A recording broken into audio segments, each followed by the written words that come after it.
Hi everyone. I'm not sure what's happening here with my live, but I've just had something come up that I've never seen before, which said rotate my phone. So anyway, I'm hoping that this will be okay. We'll see. I'll know at the end.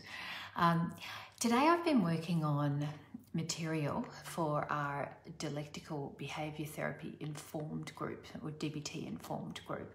I don't know if you've heard about DBT before, but essentially it's a type of therapy that's been designed and is often done, with individual sessions combined with group programs, which are where clients learn skills in the group programs.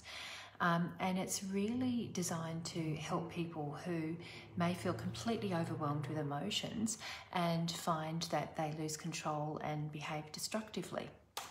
So I think it's really important to remember that none of us are born with skills to be able to cope with these situations. And in fact, some of us are born or have had experiences earlier on, I should say, which make us feel really overwhelmed with emotions. It's like a tidal wave or a tsunami is hitting us and we're drowning in it, and it's just so intense and so full on. And things that strategies that we've learned or utilised over the years, which may have worked in some ways, can actually ultimately become the problems. And so while we try to get on top of these issues, sometimes some of the things that we do can actually make it worse.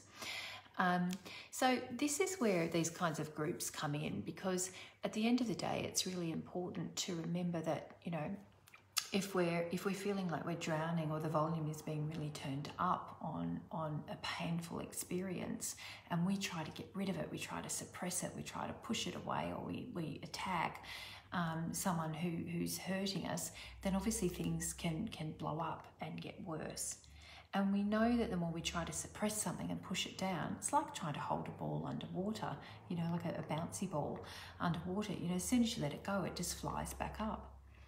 Or, if we're trying to get rid of a thought or get rid of a belief or whatever, and we swipe it away like we're hitting a squash ball against a wall, the more force that we try to get rid of that ball with or hit it with, the more force it comes back with.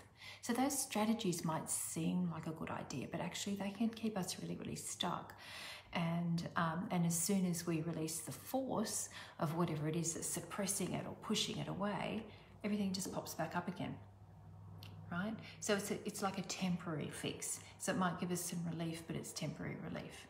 And so many of the therapies that we utilize, and certainly with DBT, it's around learning different ways of doing things, learning ways of being able to manage it better.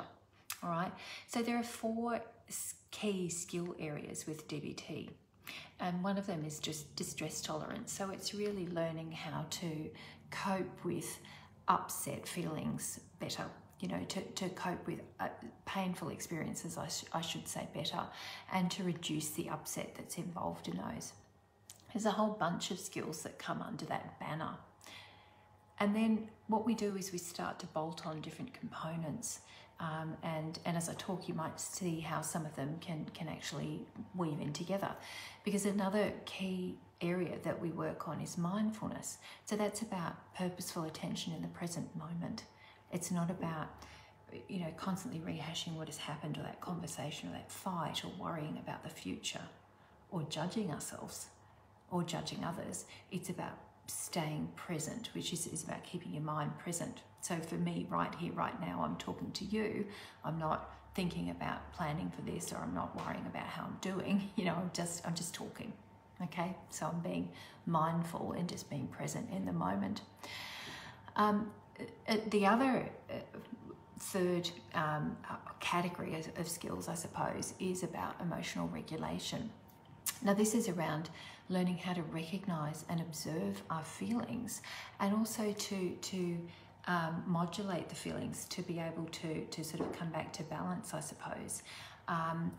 And learning how to respond. And this is where it bolts back in and links in with the mindfulness, but respond and not react so much with things that are going on.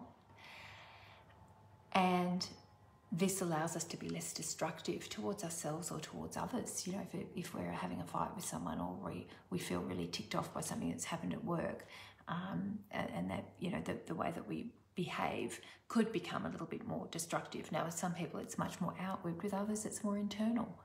But the whole category of skills that can be developed there around emotional regulation can really assist.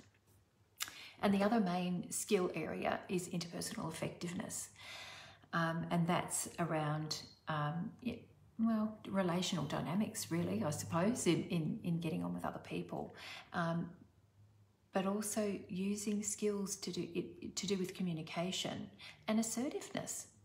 Now, boiled down, what that really means is being able to talk about what it is that I'm needing and wanting in a way that's respectful of me and respectful of you. All right. So it's not, you know, sometimes people really confuse assertiveness with aggressive behavior, which is more about me and speaking out and speaking out and speaking out, regardless of your needs or feelings. It's not about that. So interpersonal effectiveness is really around increasing skills around expressing our needs and our beliefs, and being able to set limits, okay, and boundaries, being able to negotiate better, and doing this in a way that's protective of relationships. So I just wanted to share, whoops, dropped my pen, just wanted to share some of that with you today. We're actually going to be running a group that starts in April, and it's got strictly limited places. It can only take 10 people, but it's being run by a psychologist who's done a number of these groups, you know, the full DBT skills groups actually. And also should be supported by a provisional psychologist, and our participants will get a workbook, and we'll actually go through and really teach the skills of the workbook, which will be a great resource for future in being able to help people come back and actually reflect on what they've learned and remember what to do, because that, of course, is the critical thing. It's about keeping on applying what we're learning, getting better at it over time, and, you know, and making sure that when we have a little bit of a slip, that we go back and we pick up those pieces again from a workbook or a journal or whatever it is, and make sure that we're applying them again, so that we can just keep on an even keel going forward. Okay, so that's it. I think that is day 27 of my live stream challenge today. I've got tomorrow, which is actually my wedding anniversary, and we've been married a very long time, so I'll live stream briefly tomorrow. The next time I'm travelling to Canberra, and it's the first time I've been in ages because of COVID. I think I only went 3 times last year, which was crazy, because in years previously I've gone, you know, every week or every 2 weeks or every 3 weeks, depending on what's happening, but I've certainly go a lot. So it'll be really nice to go. It'll be the first time I've been there this year. And I'm thinking, this might be a little bit weird, but I'm thinking of doing a live stream on Monday morning when I see my new premises for the first time. So, you know, we've been building this premises. One of our offices is actually being packed up today. There's an uplift tomorrow. Furniture's already there. You know, I've been talking over months to builders and architects, and Ian, my business manager, has been project managing it with them. But it's actually the first time I will have seen it because of COVID. I haven't been flying in. So I'm thinking I might do a live stream and you can actually view it with me. I don't know if that's going to be weird. I'll have to see whether I'm going to do it, but I might actually live stream on my brand new selfie stick as I'm walking through the place for the first time, and it should be stunning. We may be waiting on some cushions, I think, to be coming through and so on. So there'll be some soft furnishings that still have to happen, but it should be looking pretty much there, like 95% there. Anyway, have a great weekend, everyone, and hope you can join me then. Bye.